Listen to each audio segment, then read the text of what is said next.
नमस्कार. मी PSI विशाल जाधव. माझ्या आत्ताच झालेल्या कंबाईन 2023 यामधून PSI पदासाठी निवड झाली. आजचा हा डेमो लेक्चर घेण्याची आणि लेक्चर घेण्यामागचे उद्दिष्ट असे की सध्याची परिस्थिती पाहता गणित बुद्धिमत्ता या विषयाच्या बाबतीत सध्या मुलांमध्ये एक भीतीचं वातावरण तयार झालेलं आहे.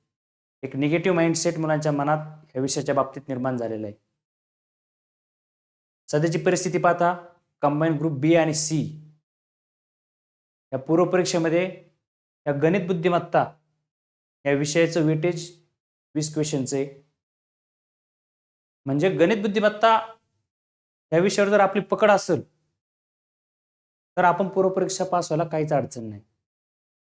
आणि दुसरी गोष्ट, ग्रुप बी आणि सी ही मुख्य परीक्षेला त्यालाही गणित बुद्धिमत्ता व सांख्यिकी या टॉपिकवर 22 प्रश्नांचं वेटेज आहे. म्हणजे तिथेही हा विषय हा डिसिजन मेकिंग फॅक्टर. माझं या 2023च्या परीक्षेमध्ये सिलेक्शन होण्याचं कारण म्हणजे माझा हा गणित बुद्धिमत्ता हा विषय, ज्यामुळे मी त्या सिलेक्शन यादीमध्ये माझं नाव आलं. कारण की पहिलीच वेळ होती पॅटर्न बदलल्यानंतर की पूर्व परीक्षेला या प्रश्नांचं वेटेज 15 प्रश्नावरून 20 प्रश्नावर गेलं आणि मुख्य परीक्षेला पेपर 2ला ह्या टॉपिकवर ह्या विषयावर 22 प्रश्नांचं वेटेज होतं. आणि तोच विषय मला सिलेक्शन यादीमध्ये येण्यासाठी फायदेशीर ठरला. आणि तो फायदेशीर ठरत असताना या विषयाच्या बाबतीत जी भीती तयार झालेली मुलांच्या बाबतीत, फक्त MPCच नाही तर वेगवेगळ्या स्पर्धा परीक्षेचा अभ्यास करणारे जे विद्यार्थी त्या सर्वांच्या मनात या विषयाच्या बाबतीत एक भीतीचं वातावरण, एक निगेटिव्ह वातावरण तयार झाले. त्यांचा त्या विषयाकडे पाहण्याचा दृष्टिकोन, तयारी करत असतानाचा अप्रोच, या छोट्या छोट्या गोष्टी आपल्या चुकतायत आणि ह्या छोट्या छोट्या गोष्टी चुकल्यामुळं आपली त्याबद्दलची असणारी भीती वाढत जाते. आणि मुलांचं पूर्व परीक्षा आणि मुख्य परीक्षा याच्या यादीमधून बाहेर पडण्याचं सर्वात मोठं कारण, सिलेक्शन न होण्याचं सर्वात मोठं कारण सध्या तरी गणित आणि बुद्धिमत्ता हा विषय बनलेला आहे. आणि मी आता जो एक उपक्रम सुरू केलाय गणित बुद्धिमत्ता या विषयाच्या बाबतीत, आपण कंबाईन स्पार्क या नावाने चॅनल सुरू केले. टेलिग्राम चॅनल आहे आपलं आणि YouTube चॅनल तयार केले आपण कंबाईन स्पार्क नावानेच. त्याचा उद्दिष्ट असं आहे की जे खूप वर्षापासून अभ्यास करतात स्पर्धा परीक्षेचा आणि 1-2 मार्कावरून फक्त ह्या विषयामुळं ते निकालातून बाहेर पडताय, जी त्यांच्या मनात भीती तयार झालेली आहे, ती भीती काढण्यासाठी जर माझा काय हातभार लागला, त्या दृष्टीने एक प्रामाणिक हेतू आणि प्रामाणिक प्रयत्न हा सर्व उपक्रम करण्यामागचा आहे की मुलांचा त्या विषयाच्या बाबतीत असणारा अप्रोच कसा असायला हवा, त्याची तयारी कोणत्या दृष्टिकोनाने करायला हवी आणि आपण त्या परीक्षा हॉलमध्ये कमीत कमी वेळेत काही लॉजिकल मेथडने, काही फॉर्म्युला मेथडने आपण कमी वेळेत आपण त्या प्रश्नाच्या उत्तरापर्यंत कसे पोहोचू शकतो, याच बाबतीत सर्व गोष्टी व्यवस्थित प्रकारे नियोजन करण्यासाठी आपण हा उपक्रम सुरू केलाय. तर आज आपण ह्या लेक्चरमध्ये MPC मध्ये जे गणित बुद्धिमत्ता या विषयावर जे वेगवेगळ्या टॉपिकवर जे प्रश्न आले ते आपण शॉर्टकट लॉजिकल मेथडने किंवा सोप्या पद्धतीने लवकरात लवकर कसे सोडू शकतो तेच आपण इथं पाहणार आहे. त्यासाठीच आपण काही डेमो लेक्चर घेत आहेत. तर वेळ न घालता आपण लेक्चरला सुरुवात करूया. आता हा संयुक्त गड व पूर्व परीक्षा 2021 या पूर्व परीक्षेला आलेला प्रश्न आहे. आता हा प्रश्न काम, काळ आणि वेग यावरचा प्रश्न आहे. तर पहा काय दिले. नेहा एक काम 6 दिवसात पूर्ण करते आणि रेखा तेच काम 18 दिवसात पूर्ण करते. जर त्या दोघींनी एकत्र काम केले तर त्यांना ते काम पूर्ण करण्यास किती दिवस लागतील. बरोबर. म्हणजे या ठिकाणी नेहा एक काम 6 दिवसात पूर्ण करते, रेखा 18 दिवसात पूर्ण करते आणि त्या दोघींनी एकत्र काम केले तर त्यांना ते काम पूर्ण करण्यास किती दिवस लागतील. या ठिकाणी नेहाचं काम आहे 18 दिवस आणि रेखाचं काम आहे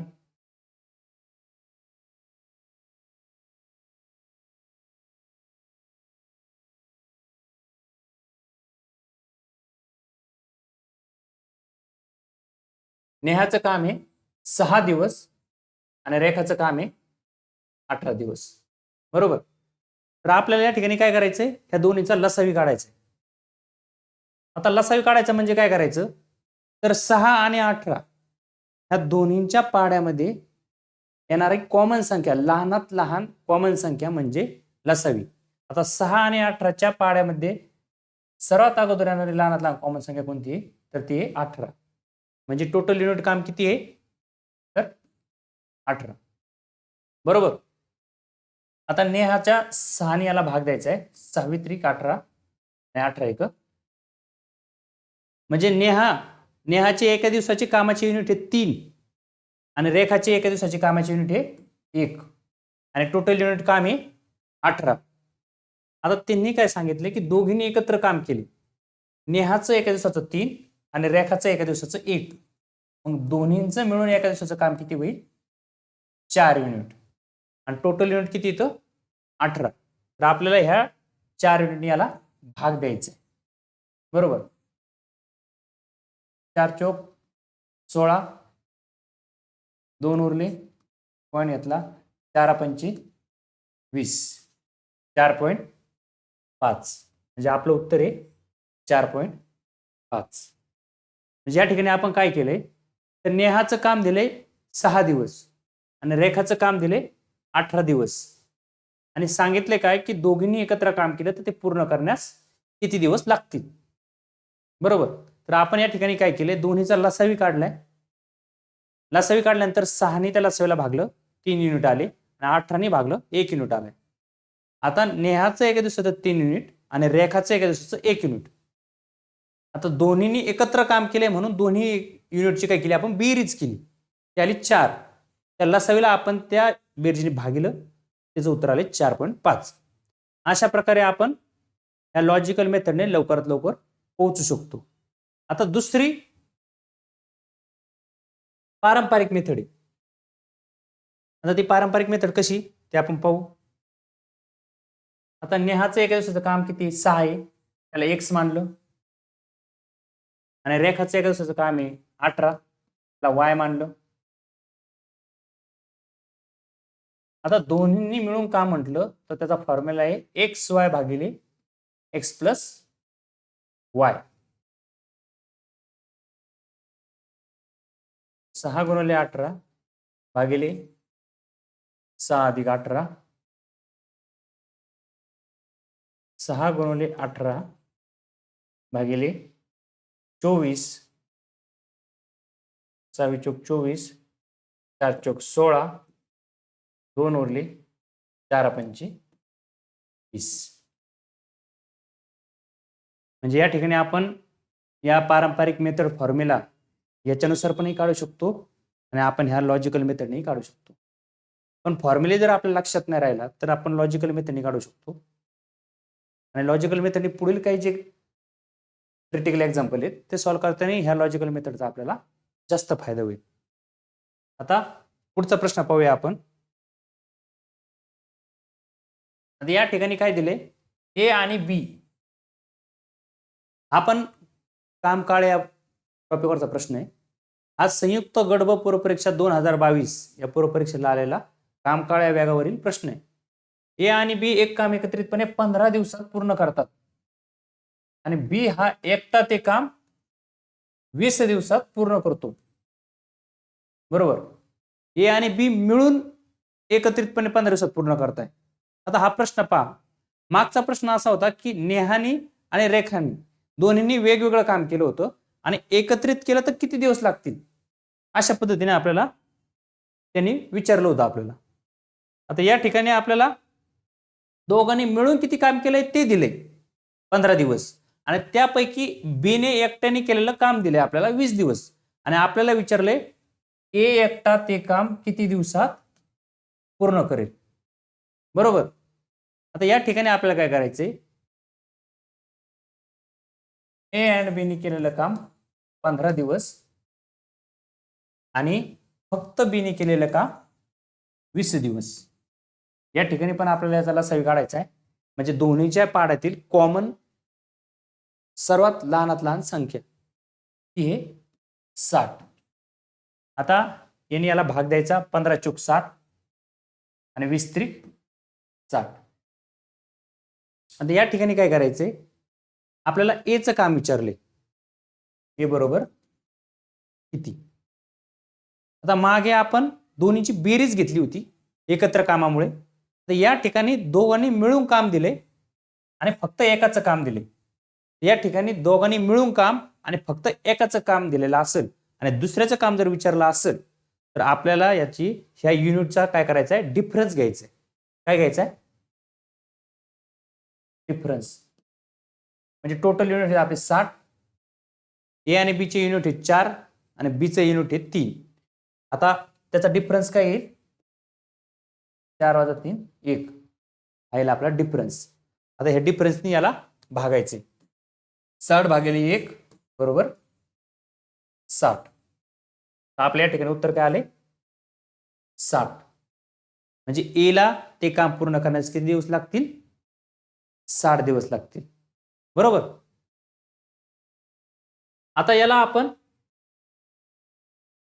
पारंपरिक मेथडने कसं सोडू शकतो, ए आणि बी चं एकत्रित काम आहे 15 दिवसाचं, त्याला एक्स मानला आणि फक्त बी चं एकट्याचं काम आहे 20 दिवस, त्याला वाय मानला. आता विचारलं ए चं काम, या ठिकाणी फॉर्म्युला काय येतो, एक्स वाय भागिले y minus x, y minus x 15 गुणिले 20 भागिले 20 वजा 15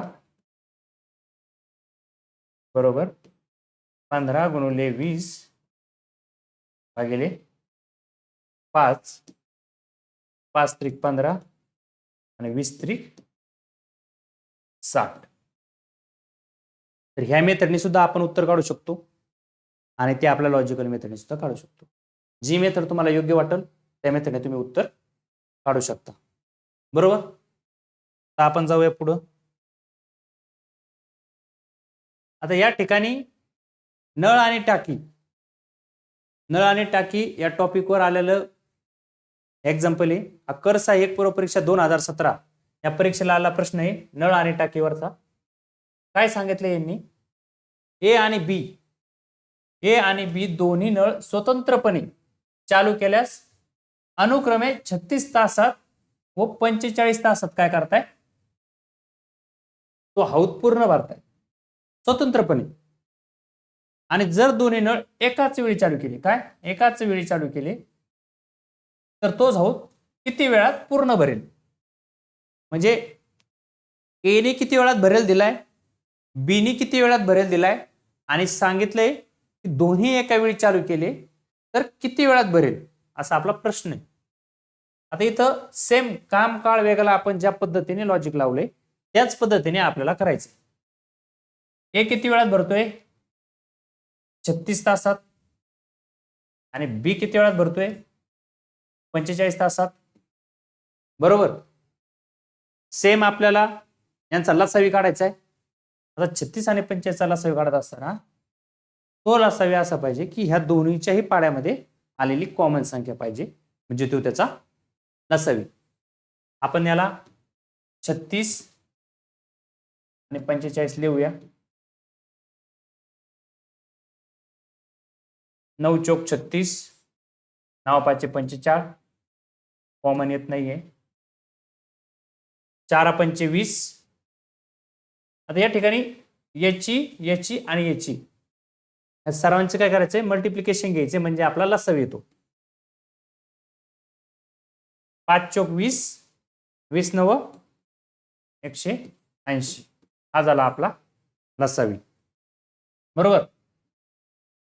तर लसावी आहे 180. आता 45 ने भाग द्यायचा आहे, तर 45 चोक 180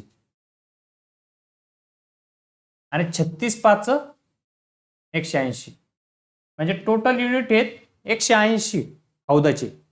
आता ए एका दिवसात 5 युनिट भरतो आणि बी एका दिवसात 4 युनिट हौद भरतो. त्यांनी काय म्हटलंय की नळ एका वेळी सुरू केले, म्हणजे ह्या 2 युनिटचे काय करायचं आपल्याला ऍडिशन. एचे युनिट आहेत 5, बीचे युनिट आहेत 4, दोघांच्या युनिटची ऍडिशन केली आली 9. म्हणजे ए आणि बी हे 2 नळ एका दिवशी 9 युनिट भरतायत. बरोबर. टोटल युनिट आहेत 180. त्याला आपण ह्या 9 युनिटने भागिलं. 9 1 9, 9 2 18, 0 म्हणजे 20. किती तास लागतील? तर 20 तास लागतील. बरोबर.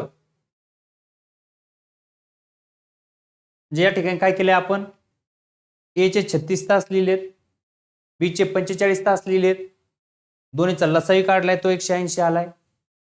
ए नी भागिले 36 ने 5 युनिट आलेत, बी नी भागिले 4 युनिट आलेत आणि दोन्ही युनिटची बेरीज का केली तर दोन्ही नळ एकाच वेळी सुरू केलेत म्हणून.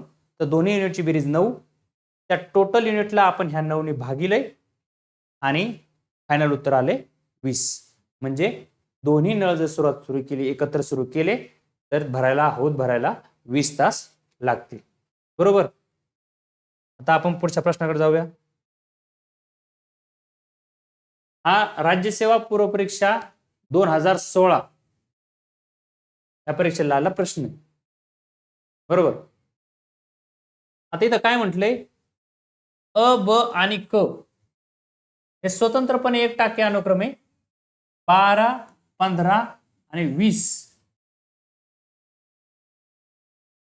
अ ब क नळ स्वतंत्रपणे 1 टाकी 12 तासात, 15 तासात आणि 20 तासात भरली जाते किंवा रिकामी होते.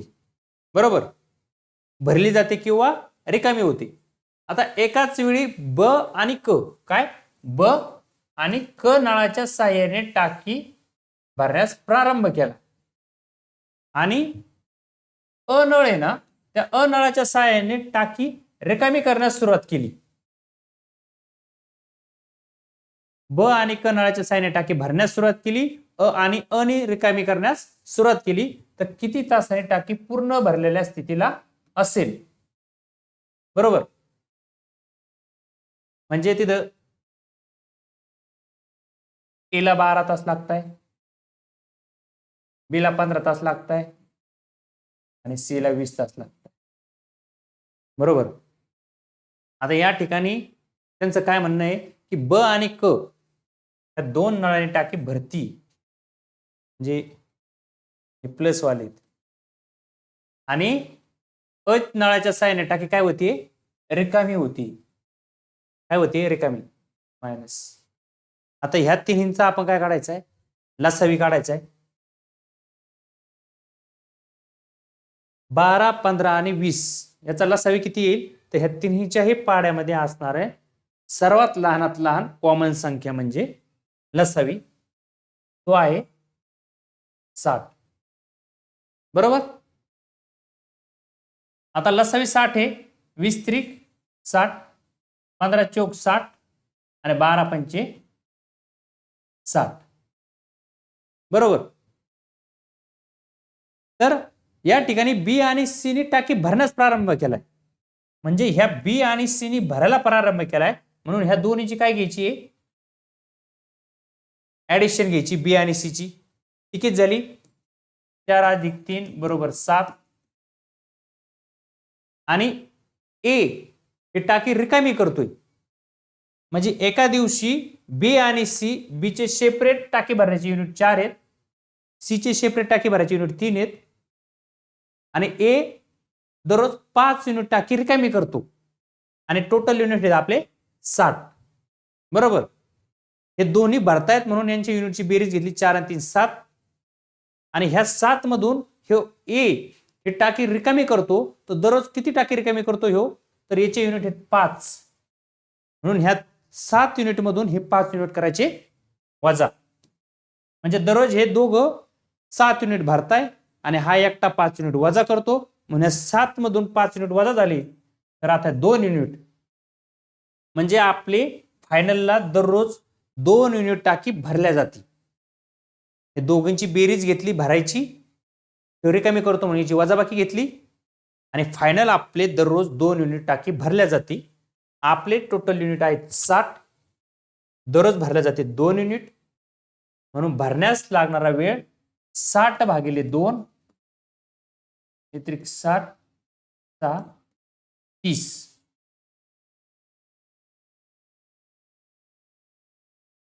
तर 30 तास लागतील आपल्याला टाकी भरलेल्या स्थितीला असायला.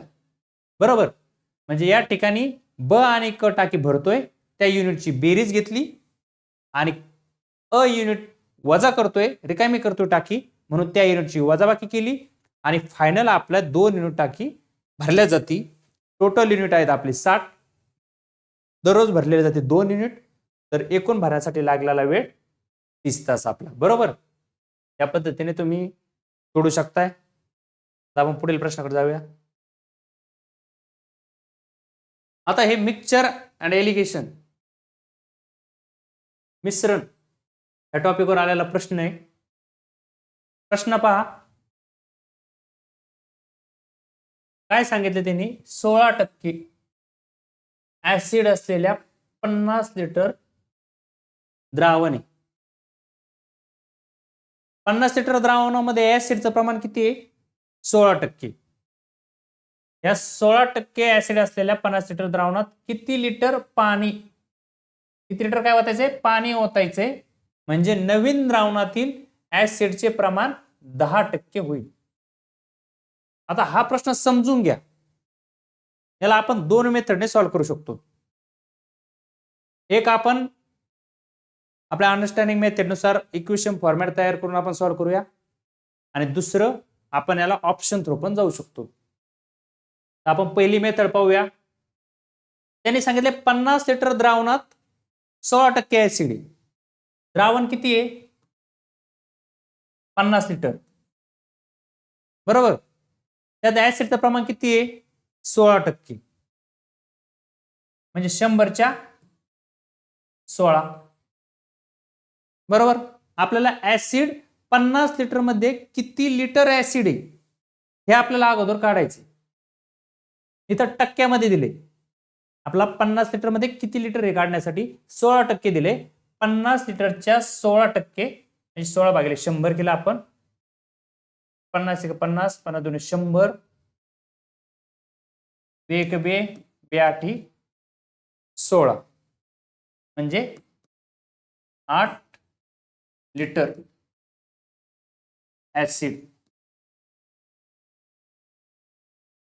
बरोबर, हे लक्षात आलं. 50 लिटर द्रावण आहे, त्यात 16% ऍसिड आहे, याचं कॅल्क्युलेशन काढल्यानंतर 8 येते, म्हणजे या 50 लिटर मध्ये 8 लिटर ऍसिड आहे. बरोबर, आता आपल्याला ऍसिडची क्वांटिटी लक्षात आली. आता त्यांनी काय सांगितले, त्या 50 लिटर मध्ये काही पाणी ओतायचे. ऍसिड ओतायचंय का, नाही, पाणी ओतायचे त्यात फक्त. ते पाणी जर एक प्रमाण दिलेलं आहे आपल्याला, त्या प्रमाणामध्ये जर पाणी ओतलं तर नक्कीच ऍसिडची टक्केवारी कमी होणार आहे ना. तिची जी संहती त्या द्रावणामध्ये ती कमीच होणार आहे ना, कारण आपण पाणी ओततोय त्यात. त्यामुळे 16% टक्केवारी कमी कमी होत चालणार आहे आणि पाण्याची टक्केवारी वाढत चालणार आहे, कारण की आपण फक्त पाणी ओततोय. बरोबर आहे. तर त्यांनी नवीन द्रावणात ऍसिडचं प्रमाण किती सांगितले, 10%. इथे व्यवस्थित लक्ष द्या, नवीन प्रमाण किती आहे, 10%. नवीन द्रावणामध्ये कशाचं, ऍसिडचं प्रमाण. आणि आपलं ऍसिड किती आहे, 8 लिटर. आता या ठिकाणी त्यांनी काय विचारले, आपण बरोबरच्या डाव्या साईडला आणि बरोबरच्या उजव्या साईडला आपल्याला त्यांनी काय विचारले हे जर आपल्याला इथं आलं तर आपलं उत्तर इथं क्वेश्चन आपल्या इथं सॉल्व्ह होतोय. तर फक्त आपल्याला ह्या बरोबरच्या डाव्या साईडला काय येईल आणि ह्या बरोबरच्या उजव्या साईडला काय येईल ही मांडणी एकदा लक्षात आली की आपण लवकरात लवकर उत्तरापर्यंत पोहोचूया. आता त्यांनी जे दिलंय त्याचनुसार आपल्याला मांडणी करायची. आपल्याला दिले 50 लिटर द्रावण, बरोबर. आता त्यांनी काय सांगितले, किती लिटर पाणी ओतावे. किती लिटरला आपण एक्स मानू, की आपण ह्या 50 लिटर मध्ये एक्स लिटर काय केले, पाणी ओतले.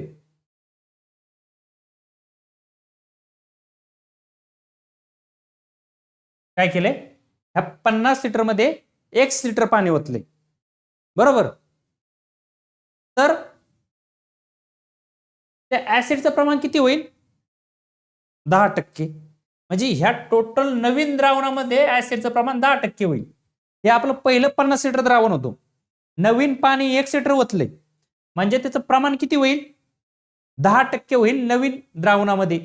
आता हे नवीन द्रावण झालं, जुनं आणि पाणी, या नवीन द्रावणाची किती टक्केवारी येते ऍसिडची, 10%. म्हणून 10% टक्केवारी लिहिली आपण या नवीन द्रावणानुसार ऍसिडची. पण ऍसिड किती लिटर ते बदलणार आहे का, नाही, कारण की आपण फक्त काय ओततोय, पाणी. ऍसिड ओततोय का, नाही. तर ऍसिड 8 लिटर सुरुवातीच्या द्रावणात होतो, तेच नवीन द्रावणात सुद्धा 8 लिटर राहणार आहे. म्हणून ते कितीच लिटर राहणार, 8 लिटर. म्हणजे नवीन द्रावणात असलेलं ऍसिड सुद्धा 8 लिटर राहील. पण ह्या नवीन द्रावणामध्ये जे ऍसिडचे प्रमाण आहे हे 10% झाले, आणि नवीन द्रावणामध्ये ह्या 50 मध्ये पाणी एक्स ओतले गेले, म्हणून 50 अधिक एक्स हे टोटल हे नवीन द्रावण, त्याच्या ऍसिडचं 10% प्रमाण, आणि हे 10% प्रमाण म्हणजेच आपलं 8 लिटर. लक्षात आले. बरोबरच्या इकडच्या साईडला आणि इकडच्या साईडला जर मांडणी आपली जमली तर आपण या पद्धतीने आपण ते काढू शकतो, बरोबर. तर या ठिकाणी 50 अधिक एक्स बरोबर हे 8, हे भागले 100 इकडे गुणले होतील, आणि हे गुणवले 10 इकडे भागले होतील. 10 100 आणि 8 10 80, बरोबर. या ठिकाणी 50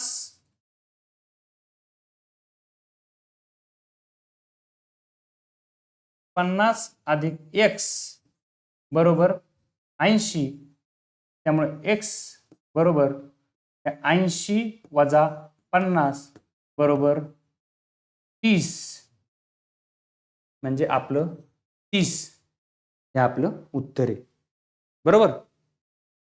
एक मिनिट.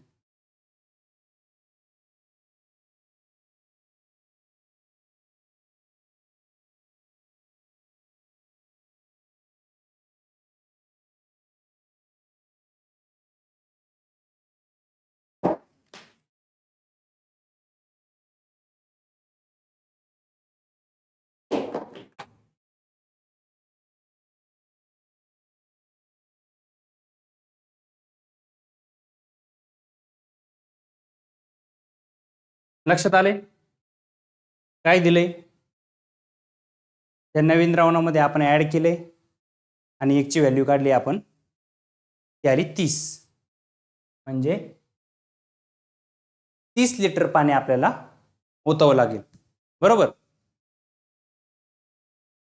आता आपण दुसऱ्या ऑप्शन मधून जाऊ शकतो.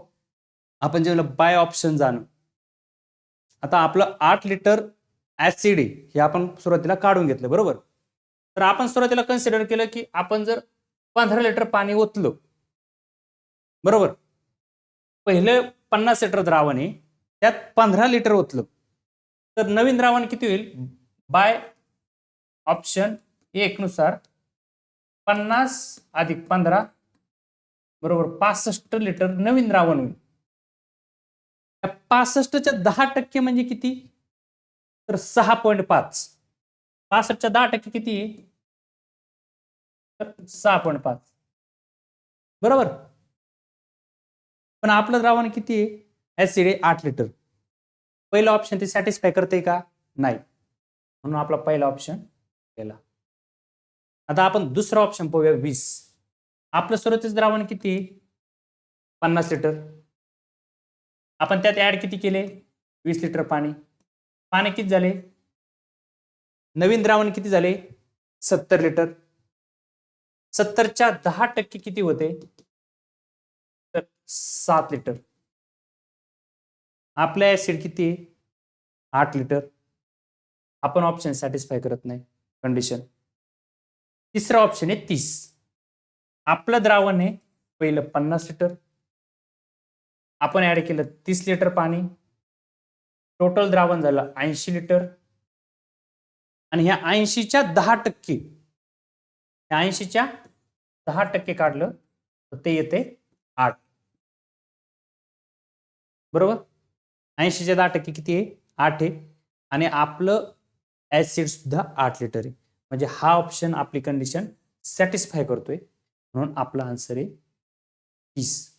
म्हणजे तुम्ही या प्रकारे सुद्धा बरोबरच्या अलीकडं आणि पलीकडे व्यवस्थित मांडणी करता आली तर त्या पद्धतीने पण करू शकताय. नाही मांडणी करता आली तर तुम्ही बाय ऑप्शन या पद्धतीने सुद्धा जाऊन एक्झाम्पलच्या उत्तरापर्यंत पोहोचू शकता. बरोबर. आता आपण पुढचा प्रश्न घेऊया. जॉनचे वय. आता हे वय वारीवरचा प्रश्न आहे. हा प्रश्न संयुक्त गट क मुख्य परीक्षा 2023 या परीक्षेला आलेला प्रश्न आहे. आता हा प्रश्न जर तुम्ही व्यवस्थित वाचला असेल तर बऱ्यापैकी ह्या प्रश्नाला तुम्हाला पेनही लावायची गरज नाही.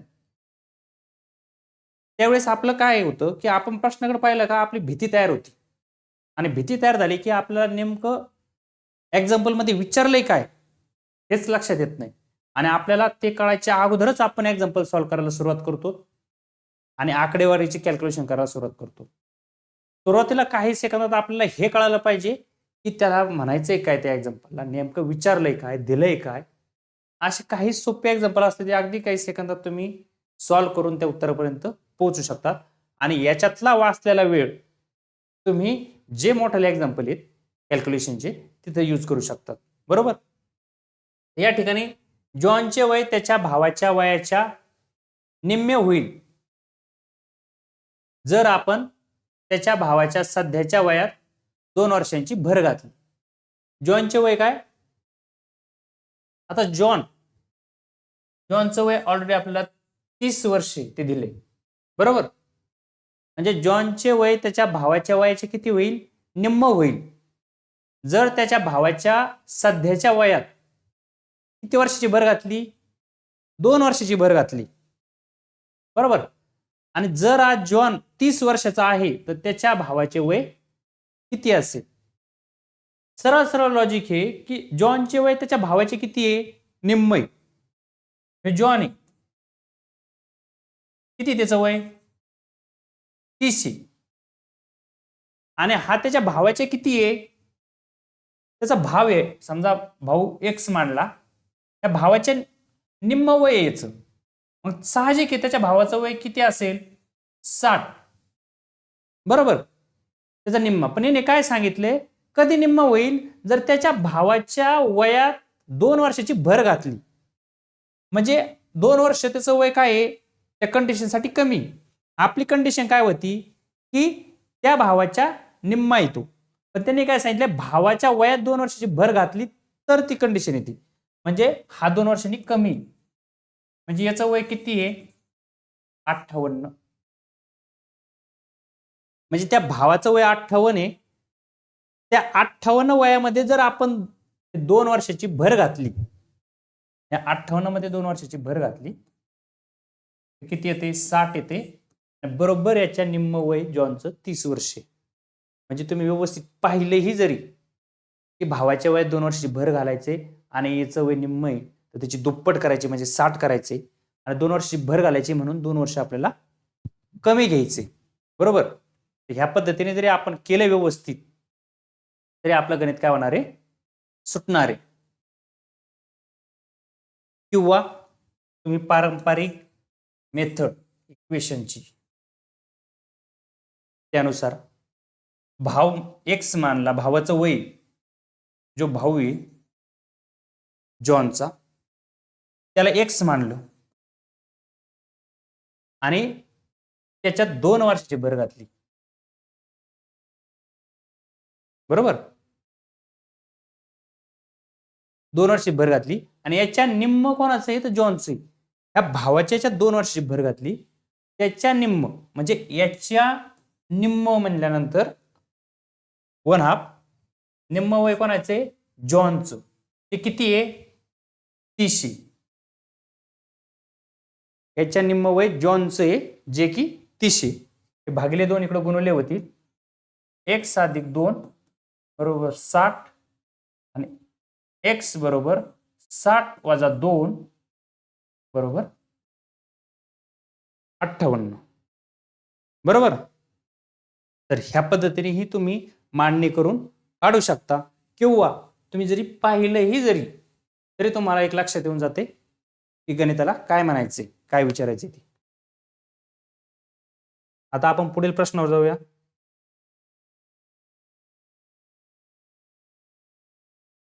आता नफा तोटा. नफा तोटा लिपिक टंकलेखक मुख्य परीक्षा 2021 या परीक्षेमध्ये नफा तोटा यावर आलेले गणित आहे. एका दुकानदाराने 15 शर्ट 2340 ला विकल्यावर 60 रुपयाचा तोटा झाला. 15 शर्ट कितीला विकलेत 2340 ला 15 शर्ट आणि किती तोटा झालाय 60 रुपये. तर प्रत्येक शर्टची खरेदी किंमत किती, काय प्रत्येक शर्टची खरेदी किंमत किती.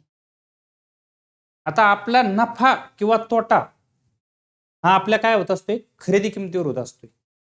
आपली जी खरेदी किंमत आहे ती खरेदी किमतीपेक्षा जास्त विकली गेली तर नफा होतो आणि जर खरेदी किमतीपेक्षा कमी विकली गेली तर आपला तोटा होतो. तर या ठिकाणी त्याला 60 रुपये तोटा झालाय. त्याला किती रुपये आलेत 2340 आणि तोटा कितीचा झालाय 60 रुपयाचा. बरोबर.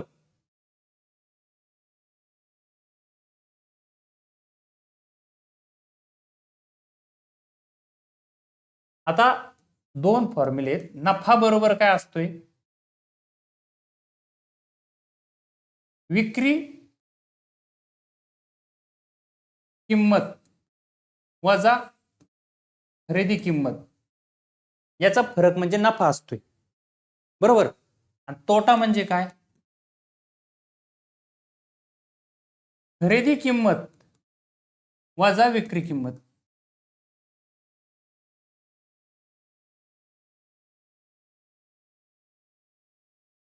नफा म्हणजे काय वस्तू कितीला विकली वजा तिची मूळ खरेदी किंमत आणि तोटा म्हणजे काय की तिची खरेदी किंमत आणि त्याच्यापेक्षा कमी किमतीला विकली गेलेली त्याचा जो डिफरन्स आहे तो म्हणजे आपला काय असतोय तोटा असतोय. तर आपल्याला तोटा दिलाय 60 रुपये. आपल्याला तोटा पाहिजे. तोटा काय दिलाय 60 रुपये. आपण त्याची खरेदी किंमत काढूया. टोटलची खरेदी किंमत वजा विक्री किंमत किती आहे कितीला विकले 2340 रुपयाला. बरोबर. आता खरेदी किंमत इकडेच राहील.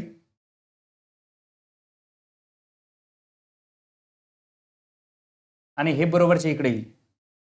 हे वजा इकडे आल्यानंतर 2340 अधिक होतील आणि हे अगोदरचे 60 म्हणजे किती झाले ते 2400. 2400 काय खरेदी किंमत आहे. बरोबर. म्हणजे आपण तोटा बरोबर खरेदी किंमत वजा विक्री किंमत. तोटा 60 रुपये विक्री किंमत 2340 हे वजाच इकडे आलं आणि खरेदी किंमत आपली आली 2400. पण ही खरेदी किंमत कशाची आहे 15 शर्टची. आणि आपल्याला विचारले प्रत्येक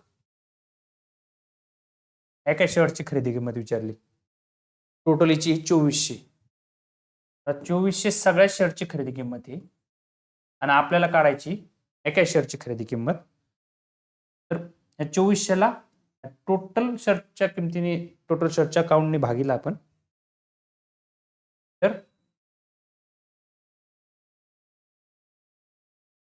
15 × 15 9 उरले 15 × 90 आणि 160 रुपये. तर एका शर्टची किंमत आहे 160 रुपये. बरोबर. तर दुकानदाराने 15 शेड 2340 विकली होती. 60 रुपये तोटा झालाय. तोटा बरोबर खरेदी किंमत वजा विक्री किंमत, म्हणजे तोटा किंवा नफा हा कशावर असतोय, तर खरेदी किमतीवर असते. बरोबर. या ठिकाणी 60 रुपये ही तिची खरेदी किंमत आहे. आता आपण पुढच्या एक्झाम्पलकडे जाऊया.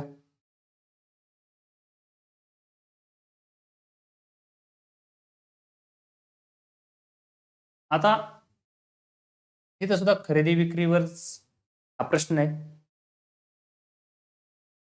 एक 4000 रुपये किमतीची वस्तू आहे. बरोबर. आणि ती 10% सूट देऊन विकली. आणि 10% सूट देऊन विकल्यास आलेल्या किमतीवर परत मंदी आल्यामुळे परत 5% सूट दिली, तर त्या वस्तूची विक्री किंमत किती? म्हणजे एक वस्तू आहे, त्या वस्तूला सुरुवातीला काही टक्के सूट दिली. बरोबर. आणि पुन्हा मंदी आल्यामुळे त्याला काही टक्के सूट दिली. आपल्याला पाहूया व्यवस्थित. आता 4000 किमतीची वस्तू आहे, किती टक्के सूट दिलेला? 10%.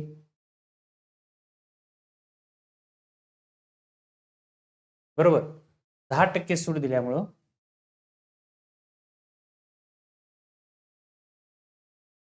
या वस्तूची किती टक्के किंमत राहिली? 90%.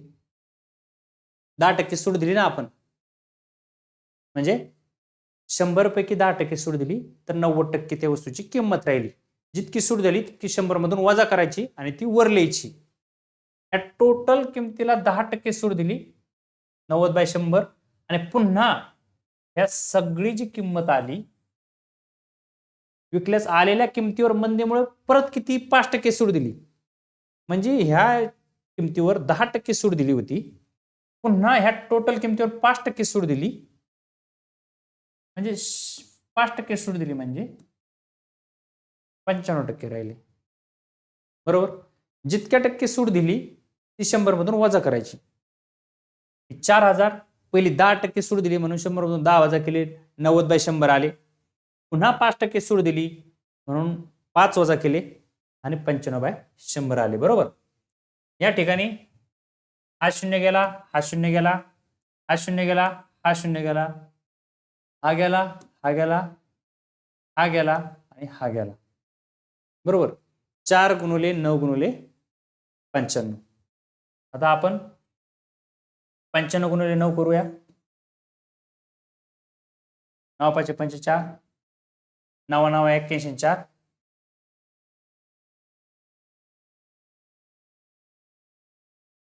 85.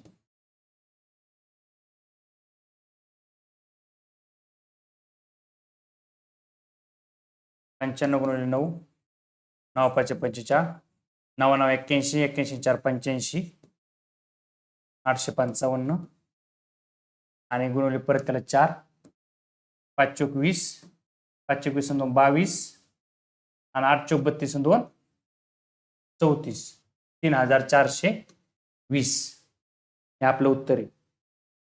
बरोबर. म्हणजे 4000 किमतीची वस्तू आहे, तिला 10% सूट दिली, पुन्हा सगळ्या याच्यावर 5% सूट दिली. कॅल्क्युलेशन्स केले आपण आणि त्यानुसार उत्तर आले.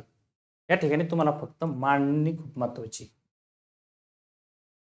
मांडणी जर जमली की अगोदर किती टक्के दिली, त्या सर्व याच्यावर किती टक्के दिली, ही मांडणी जमली की कॅल्क्युलेशन जमून जाणार आहे. बरोबर. तर नेक्स्ट जाऊया.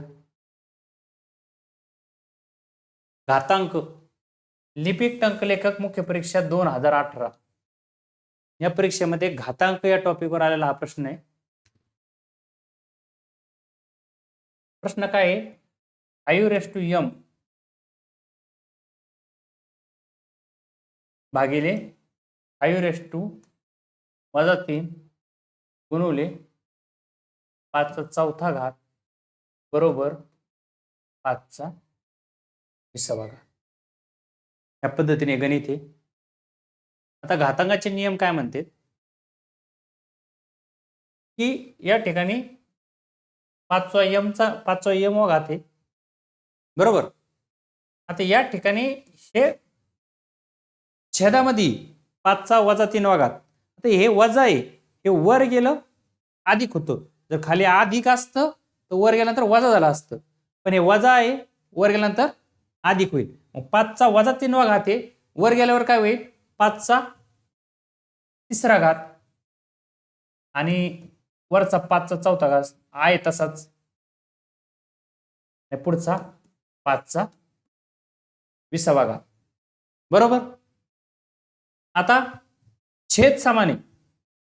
घातांकाचा नियम काय म्हणतो की a रेस टू m गुणिले a रेस टू n असं जर असेल तर a कॉमन घ्यायचा आणि ह्या घातांकाची काय करायची बेरीज घ्यायची, m अधिक n, बरोबर. आता या ठिकाणी कॉमन आहे 5 एकदाच घेतला आणि वरच्याची बेरीज घेतली, ती आली m अधिक 4 आणि 3 7, बरोबर. 5चा 20वा. लक्षात आलं.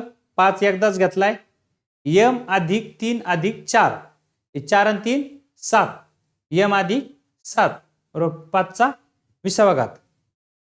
घातांकाचा दुसरा नियम काय सांगतो, a चा m वा घात असेल आणि बरोबर a चा n वा घात असेल तर हे वरचे खालचे जे बेस आहे हा जर कॉमन असेल, समान असेल, तर वरचे असणारे संख्या सुद्धा काय असते समान असते. a चा m वा घात बरोबर a चा n वा घात असेल तर खाली समान असेल तर वरचेही इक्वल असतात. त्यानुसार खालची 5 हा बेस समान आहे, त्यामुळे वरचं जे हा सुद्धा काय असेल समान असेल. m अधिक 7 बरोबर 20, च्यावरून काय आले m बरोबर हे अधिकचे 7 इकडे गेले, 20 वजा 7 बरोबर 13. खालचं समान आहे म्हणून वरचंही समान, म्हणून m अधिक 7 बरोबर 20 आणि हे 7 पलीकडे गेले आणि m बरोबर 13.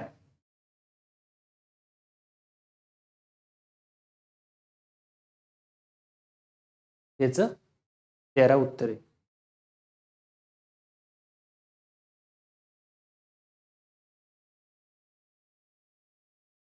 बरोबर.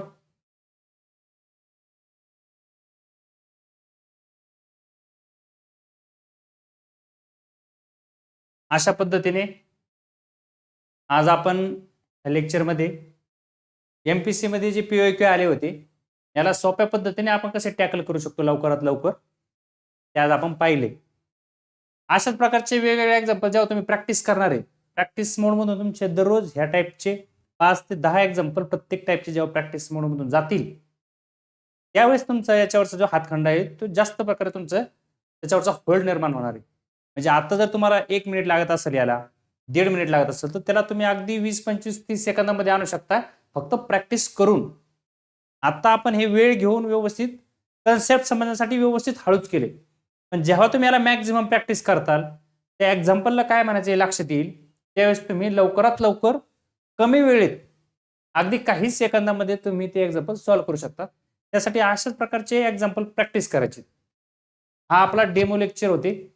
असेच काही डेमो लेक्चर्स आपण युट्यूब चॅनलवर टाकणार आहेत आणि पूर्ण बेसिक पासून म्हणजे लसावी मसावी आता जो आपला टॉपिक होता तर लसावी मसावी कसा काढायचा आहे, समीकरण कसे तयार करायचे, समीकरणाच्या उजव्या साईडला काय असायला पाहिजे, समीकरणाच्या डाव्या साईडला काय असायला पाहिजे, या सर्व बारीक गोष्टी पाहून ते plus minus multiplication addition subtraction division घातांकाचे छोटे छोटे नियम शेकडेवारी नफ्या तोट्याच्या छोटे छोटे कन्सेप्ट हे सर्व बेसिक पासून तर ऍडव्हान्स लेवल पर्यंत सर्व कन्सेप्ट आपण आपल्या त्या उपक्रमात आपल्या बॅच मध्ये आपण कव्हर करणार आहेत. ह्या गोष्टी जर तुम्हाला शिकवण्याची पद्धत व्यवस्थित आवडली, आपला अप्रोच आवडला तर नक्कीच व्हिडिओला लाईक करा, सबस्क्राईब करा चॅनल, शेअर करा आणि आपल्या बाकीच्या मित्रापर्यंतही हा उपक्रम पोहोचण्याचा प्रयत्न करा, की ज्या विद्यार्थ्यांची, ज्या आपल्या मित्रांची 1-2 मार्कावरून पोहोच जाती, अशा मित्रापर्यंत ही व्हिडिओ पोहोचवा. त्यांना जर आपली शिकवण्याची पद्धत आवडली, त्यांना व्यवस्थित समजलं, तर तुम्ही आपलं कंबाईन स्पार्क नावाचं टेलिग्राम चॅनल आहे, ते जाऊन जॉईन करू शकताय. त्या ठिकाणी आपण ॲप वगैरे त्याची लिंक टाकणार आहेत. आपल्या डिस्क्रिप्शन बॉक्समध्ये पण आपली टेलिग्रामची लिंक आणि ॲपची लिंक असणार आहे. त्या ठिकाणी जाऊन तुम्ही आपली बॅच पण घेऊ शकताय आणि अशाच पद्धतीचा विद्यार्थ्याच्या मनातील भीती घालून त्या दिलेल्या वेळामध्ये कमीत कमी वेळात आपण कसे मार्क आणू शकतो, त्या दृष्टीने चालू केलेला हा आपला उपक्रम आहे. धन्यवाद. आपण या ठिकाणी थांबूया. खूप खूप आभार.